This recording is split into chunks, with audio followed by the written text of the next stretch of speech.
안녕하십니까. 주역 64개 노트 정리. 이번 시간에는 수택절 네 번째 시간입니다. 전체적으로는 54번째 노트 정리입니다.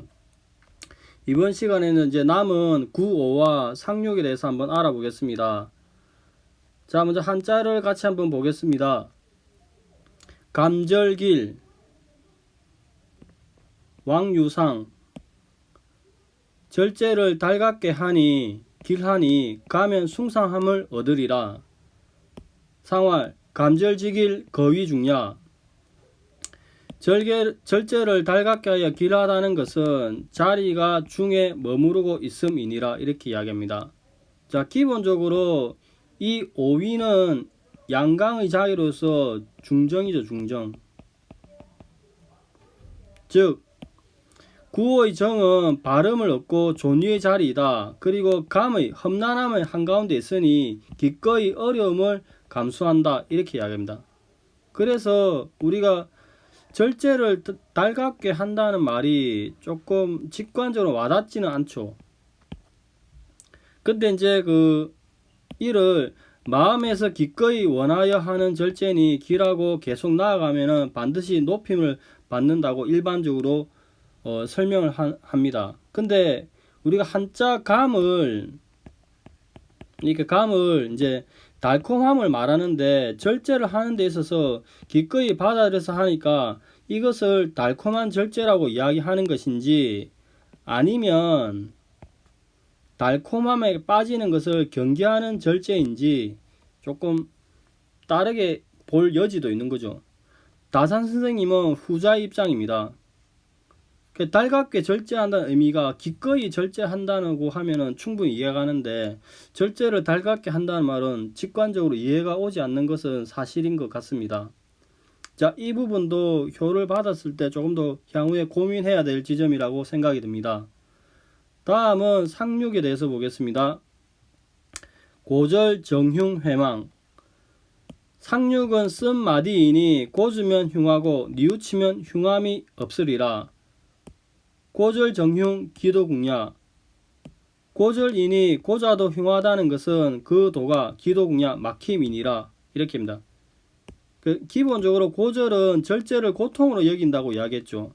즉 이 상륙의 지위는 이제 절제의 제일 마지막 끝에 있는 거죠.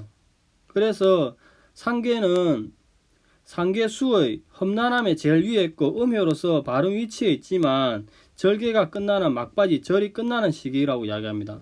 이러한 고절의 의미에 대해서 고절은 자신에게도 고통이고 감당할 수 있는 절제를 초과한 한계를 초과한 절제이니 계속 과도한 절제를 요구하게 되면은 흉하다.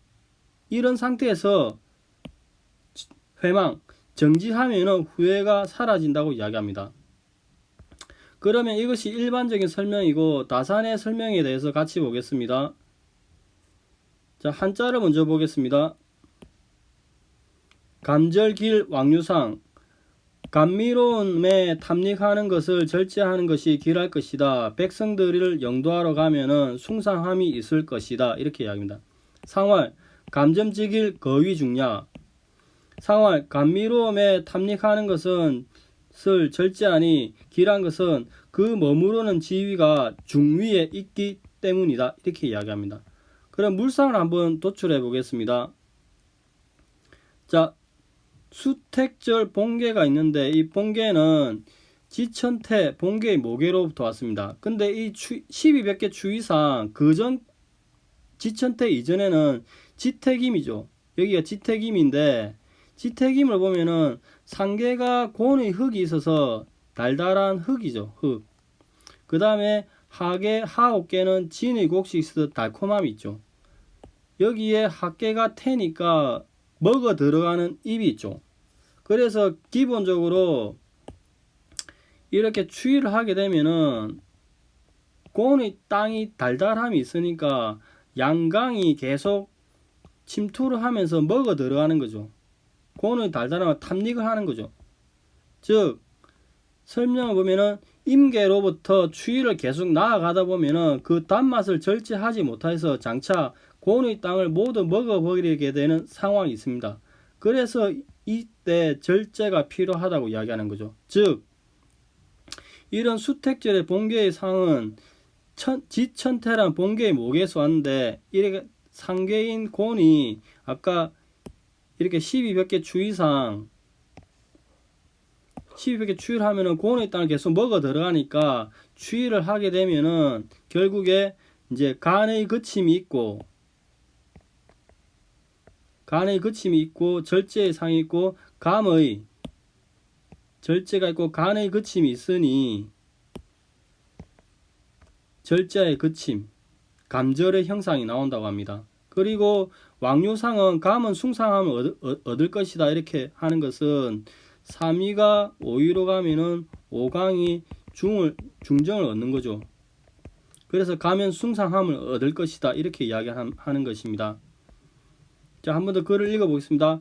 감미로움에 탐닉하는 것을 절제하니 길할 것이다. 백성들을 영도하러 가면 숭상함이 있을 것이다. 상활, 감미로움에 탐닉하는 것을 절제하니 하는 것이 길한 것은 그 머무르는 지위가 중위에 있기 때문이다. 이렇게 이야기합니다. 자, 그 다음 그 상륙에 대해서 알아보겠습니다. 한자를 먼저 읽어보겠습니다. 고절 정흉 회망 괴로운 절개인이 일을 맡아 처리해도 흉할 것이다.